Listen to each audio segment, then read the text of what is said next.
আজকে তোমাদের কাছে কিছু সত্যি কথা তোমাদের কাছে শেয়ার করব। তো আমি তো ব্লগ করছি অনেকদিন ধরে, কিন্তু তোমাদের কাছে আমি যেটুকুনি বলি সমস্ত কথাই কিন্তু আমি শেয়ার করি এবং সব কথা সত্যি কথা বলি। কেননা ব্লগ করব তোমাদের মিথ্যে কথা বলবে সেটা না, আমার পুরো ডেইলি লাইফস্টাইলের ওপরেই সমস্ত ভিডিও তোমাদের কাছে শেয়ার করি।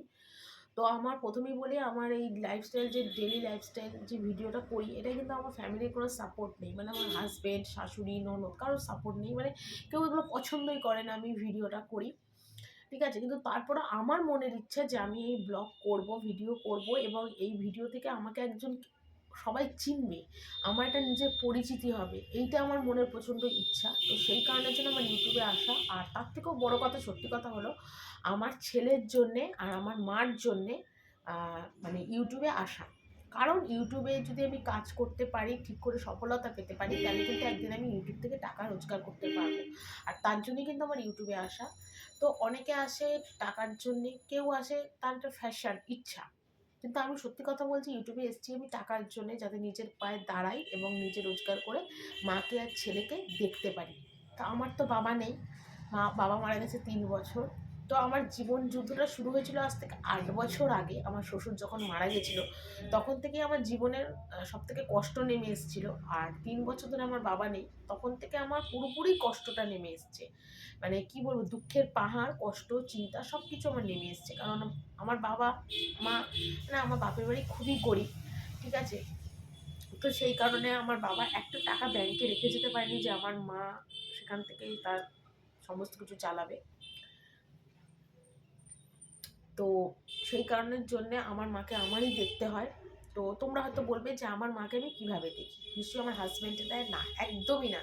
আমার হাজব্যান্ড কিন্তু আমার মার জন্য একটা টাকাও দেয় না। তো আমি আজকে সেই কথাটাও তোমাদের কাছে শেয়ার করছি, সত্যি কথাটা তোমাদের কাছে অনেক দিন ধরেই ভাবছি আমি বলবো বলবো, কিন্তু আমি বলে উঠতে পারছি না কথাটা। কারণটা হলো 3 বছর আগে যখন আমার বাবা মারা যায়, তখন আমি চিন্তা করলাম আমার মাকে কী করে প্রতি মাসে টাকা পাঠাবো। স্বাভাবিক কথা, একটা সংসার চালাতে গেলে অন্তত কম করে 4-5 হাজার টাকা লাগে একটা মানুষের সংসার খরচ। তো আমি অত টাকা কোনোদিন পাঠাতে পারিনি, সত্যি কথা। খুব কমই, মানে 2,500-3,000 টাকার মতনই মাকে পাঠাই প্রতি মাসে। এবার তোমরা হয়তো বলবে যে আমি সেই টাকাটা কোথা থেকে জোগাড় করি। তো আমি বলি, আমার শ্বশুরবাড়িতে কাজের লোক ছিল। তো কাজের লোক মানে কাজ ছাড়িয়ে দেওয়া হয়েছে আর কি, আমার হাজব্যান্ডের অসুবিধার জন্য কাজ ছাড়িয়ে দেওয়া হয়েছে। তো কাজ ছেড়ে দেয়।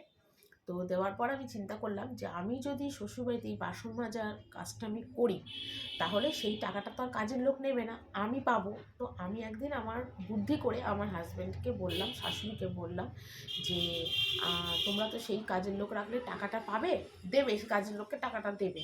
তা আমি যদি তোমাদের সারাদিনে যেরকম কাজের মানুষের বাসন কোসন সংসারে বুঝতেই পারছো, সেই সব বাসন কোসন সমস্ত কিছু মাজি, তাহলে সেই টাকাটা তোমরা আমাকে দিও, কারণ এই টাকাটাই আমি আমার মাকে পাঠাবো। তো একটা বাসন মাজা, ঘর মোছায় কত টাকা হতে পারে? 1,500 টাকা, 2,000 টাকা, এর বেশি তো দেবে না। তো যাই হোক, সেই টাকাটা আমি প্রতি মাসে আমার হাজব্যান্ডের থেকে নিই এবং আমি আমার শ্বশুরবাড়িতে নিজে ঝিয়ের কাজ করি, করে সেই টাকাটা আমি নিয়ে আমি আমার মাকে পাঠাই, যেটা আমার মা জানে না। আমার মা জানে না, কারণ আমার মা এটা সহ্য করতে পারবে না। কারণ আমার মা যতই আমার বাপের বাড়ি গরিব হোক না কেন, কিন্তু আমার মা এটা সহ্য করতে পারবে না যে তার মেয়ে তার শ্বশুরবাড়িতে কাজের মানুষের কাজটা করে সেই টাকা নিয়ে আমাকে দিচ্ছে। কোনো মাই সহ্য করতে পারবে না। তো মাকে এই চিরসত্য কথাটা আমি বলিনি এবং লুকিয়েই টাকাটা আমি মাকে পাঠাই। তো সেই টাকাটা তো হয় না। তা আমি প্রতি মাসে লক্ষ্মীর ভাণ্ডারের টাকা পাই 1,000 টাকা। সেই টাকাটাও আমি আমার মাকে পাঠাই। তো এই দুটো টাকা মিলিয়ে যা হয় আমি মাকে পাঠিয়ে দিই। কোনো মাসে 2,500 টাকা, কোনো মাসে 3,000 টাকা, কোনো মাসে 2,300 টাকা, এরকম পাঠাই। তো আমি তোমাদের কাছে এটা ক্লিয়ার করে দিলাম যে মাকে আমি কীভাবে টাকা পাঠাই। রয়েছে আমার ছেলে। আচ্ছা, যারা আমার ছেলের ভিডিও দেখো তারা নিশ্চয়ই দেখলে বুঝতে পারবে আমার ছেলে একটু অন্যরকম, আর সাধারণ ছেলেদের মতো কিন্তু নয়। প্রথম কথা, আমার ছেলের যেখানটা ঠোঁট কাটা, তোমরা সেটা নিশ্চয়ই বুঝতে পারছো, অপারেশন হয়ে গেছে অনেক 3 বছর বয়সে। তো অপারেশন হওয়ার পরেও আমি ভেবেছিলাম আমার ছেলে কথা বলতে পারবে, কিন্তু আমার ছেলে কিন্তু ঠিকমতো কথা বলতে পারে না। মানে টুকটাক কথা বলে, যেমন নিচে, রান্না, মানে ছোট ছোট স্পেলিংয়ের কথা বলে, কিন্তু সেই কথাটাতে তো আর পুরো জীবন চলতে পারে না। তো সেই জন্যে আমার অনেক চিন্তা, বুঝতেই পারছো একটা ছেলে যদি কথা বলতে না পারে, কানে শুনতে পারে আমার ছেলে, কিন্তু কথা বলতে পারে না। এরকম কথা বলাতে তো তার ভবিষ্যৎ হবে না। তো এই কারণের জন্য ওকে স্কুলেও ভর্তি করানো হয়নি। ওর বাড়িতে টিউটর ছিল, তো ওর বাবার টাকা পয়সার অসুবিধা বলে টিউটর রাখতে পারিনি। আমি ছেলেকে পড়াই, লেখানো পড়ানো আমি করি, কিন্তু ও মুখ দিয়ে উচ্চারণ করতে পারে না, বলতে পারে না। ও লেখার মাধ্যমে মোটামুটি সব কিছু লিখে দেয়, কিন্তু সেটা তো তোর ভবিষ্যৎ নয়। ওর একটা যদি ফিজ থেরাপি দিতে পারতাম তাহলে খুব ভালো হতো, কথাবার্তা বলতে পারতো। তো তোমাদের একটু আগেই কথাটা আমি বলেছি যে আমার ইউটিউবে আসাটা কিন্তু একটা অনেক লড়াই, কষ্ট, একা যুদ্ধ, একটা মার মানে স্বামী থেকেও স্বামী নেই, সিঙ্গেল মাদারের যেরকম কষ্ট সেরকম ভাবে আমি কিন্তু করি আর কি। তো সেই জন্য ইচ্ছা যে ইউটিউব থেকে টাকা রোজগার হলে আমার ছেলেকে আমি একটু স্পিচ থেরাপি দেবো, যাতে কথা বলতে পারে, জীবনে যেন চলার মতনও কথা বলতে পারে। এইটুকুনি আর কি মনের ইচ্ছা। আর মাকে দেখবো, নিজেকে একটু ভালো রাখবো, এটা আমার মনের ইচ্ছা। তো সেই জন্য কিন্তু আমার ইউটিউবে আসা।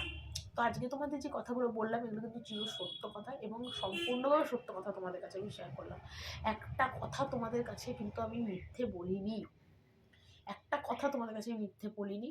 তা আমি চাই যে তোমরা আমাকে ভালোবাসা দাও, সাপোর্ট করো। এরকম তো অনেক ইউটিউবে আছে ক্রিয়েটাররা যারা দেখো কথা বলতে পারে না, পা নেই, হাত নেই, কত সমস্যা, কিন্তু দেখবে তারা কিন্তু তোমাদের মতো মানুষরা কিন্তু তাদের ওপরে উঠিয়ে দিচ্ছ, সাপোর্ট করছো, তারা আজকে অনেক বড় লেভেলে চলে গেছে। আবার দেখো যারা এরকম নয় তারাও কিন্তু অনেক উঁচু লেভেলে চলে গেছে, তারা নিজেদের একটা প্রতিষ্ঠা বানিয়েছে, নিজেদের একটা পরিচিতি বানিয়েছে। আমিও চাই আমার একটা পরিস্থিতি হওয়ার। তো তোমরা হয়তো ভাববে যে ছেলেকে সামনে রেখে, মাকে সামনে রেখে আমি রোজগার করতে চাইছি না। তোমাদের এটা জানানোর দরকার, কারণ অনেক সময় অনেক রকম কমেন্ট আসতে পারে, যে নেগেটিভ কমেন্ট। তো সেই জন্য আমার ছেলের ব্যাপারে, মার ব্যাপারে, আমার ব্যাপারে এই কথাগুলো আমি তোমাদের কাছে ক্লিয়ার করে দিলাম, যে আমার লাইফে টাকাটা কতটা প্রয়োজন।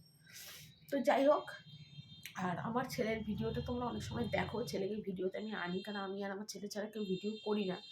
তো অল্প অল্পভাবে ওকে আমি আনি, সবসময় তো আর আনতে পারি না। তো তোমাদের কাছে এটা আমার দরকার ছিল জানানোর, তাই জন্য আমি তোমরা জানালাম। ভিডিওটা অনেক গুরুত্বপূর্ণ, ইম্পর্টেন্ট কিছু কথা তোমাদের কাছে সত্যি শেয়ার করলাম। প্লিজ তোমরা আমার অনেক সাপোর্ট করো, পাশে থেকো, এটুকুনি শুধু বলতে চাই আর কি। তো মানে তোমরা আমাকে অনেক করে ভালোবাসা দিও, আর আমার ছেলেটাকে একটু আশীর্বাদ করো যেন ওর জীবনে কথা বলতে পারে, কারণ এটা একটা মায়েদের অনেক বড় জ্বালা, যে সন্তান যদি অন্যরকম হয়, কথা না বলতে পারে বা হ্যান্ডিক্যাপ হয়, তো সেটা মায়েদের কিন্তু অনেক বড় জ্বালা। মায়েদের মতো জ্বালা কিন্তু কোনো বাবাদের হয় না, কারোর হয় না। তা মায়েদের যে জ্বালা কষ্টটা হয়, তা আমারও সেই কষ্টটা।